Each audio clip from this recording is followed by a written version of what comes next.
ذکر نہ کرے. اگر کسی کو کوئی بات آتی بھی ہے تو وہ اپنے گھر میں اپنی بیوی سے اس کا ذکر کرے. تو یہ اپنے احکامات کی خلاف ورزی نہیں کرے, وہ بھی سپریم کورٹ کے آتے ہیں کھڑے ہوتے. ہم نے سپریم کورٹ کے احکامات کی بھی بدترین پامالی دیکھی ہے. تازہ ترین 14 مئی کا فیصلہ آپ کے سامنے ہے. 14 مئی کو سپریم کورٹ, اسی سپریم کورٹ کا فیصلہ ہے. پامال ہوا, کیا ہوا؟ نہ کہ صرف پامال ہوا, یہاں پہ دھرنا دیا گیا, ججوں کو سلواتی سنائی گئی, گالیاں دی گئی, اور نون نے یہ وتیرہ بنایا ہوا ہے کہ تھوڑا سا کوئی جج انصاف کرنے کی جرت یا ہمت پکڑ لیتا ہے تو آگے سے اس جج کے خلاف نام لے کے یہ جناب عرضہ سرائیاں کرتے ہیں.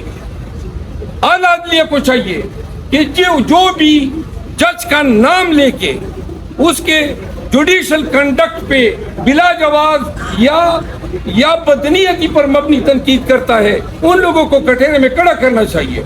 اس وقت بندیال صاحب شہباز شریف کو کٹہرے میں کھڑا کرتے توہین عدالت میں, یہ سلسلہ تھم جاتا.